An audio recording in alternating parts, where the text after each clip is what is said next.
से ही शांति के रास्ते अपनाने होंगे। पुतिन को भी पता है कि भारत अब वो देश है जिसकी दुनिया सुनती है। साथ ही भारत ही वो देश है जो अमेरिका समेत पश्चिमी देशों के सामने झुकता नहीं है। खुद अमेरिकी अखबार मानते हैं कि भारत अमेरिका के दबाव के आगे झुकने वाला कतई नहीं है। अमेरिकी अखबार द वॉशिंगटन पोस्ट ने लिखा है कि यूक्रेन जंग शुरू होने के बाद पीएम मोदी ने पहली बार रूस जाकर स्पष्ट संकेत दिया है कि अमेरिकी दबाव के बावजूद भारत रूस के साथ अपने संबंधों को बरकरार रखेगा।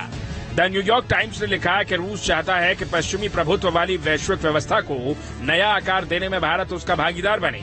वॉइस ऑफ अमेरिका ने लिखा कि पुतिन पीएम मोदी के दौरे के जरिए पश्चिम को दिखा रहे हैं कि प्रतिबंधों से वो अलग थलग नहीं पड़े हैं। दरअसल भारत के साथ रिश्तों को और प्रगाढ़ कर पुतिन नाटो को चुनौती दे रहे हैं। पुतिन की रणनीति दुनिया के पावर गेम में एक तरफ रूस भारत को चीन दिखाने की है तो दूसरी तरफ वो नाटो है जिसमें अमेरिका भी शामिल है। पुतिन भारत को अपने पाले में दिखाकर यूक्रेन जंग के मुद्दे पर अपना पलड़ा भारी करना चाह रहे हैं। पुतिन की रणनीति का समर्थन चीन भी कर रहा है। चीन का सरकारी अखबार ग्लोबल टाइम्स ने लिखा है कि नरेंद्र मोदी की रूस से अच्छी दोस्ती से पश्चिमी देशों को परेशानी हो रही है। नाटो शिखर सम्मेलन की 75वीं वर्षगांठ के अवसर पर ऐतिहासिक शिखर सम्मेलन के लिए 38 देशों के नेता वॉशिंगटन में इकट्ठा हुए हैं। इसमें यूक्रेन, जापान, न्यूजीलैंड और कोरिया गणराज्य के नेता भी शामिल हैं। अमेरिकी राष्ट्रपति जो बाइडेन के नेतृत्व में नाटो यूक्रेन के लिए अपना मजबूत समर्थन पेश करेगा। All allies, also Hungary, agrees that Russia is the aggressor and Russia is responsible for the war and that Ukraine's territorial integrity and sovereignty must be respected. एक तरफ नाटो सम्मेलन है तो दूसरी तरफ रूस में पीएम मोदी का जबरदस्त स्वागत और पुतिन का पीएम मोदी को गले लगाना। रूस में पीएम मोदी की ये आवभगत इसलिए हो रही है क्योंकि भारत मुश्किल वक्त में रूस के लिए संकट मोचक साबित हुआ है।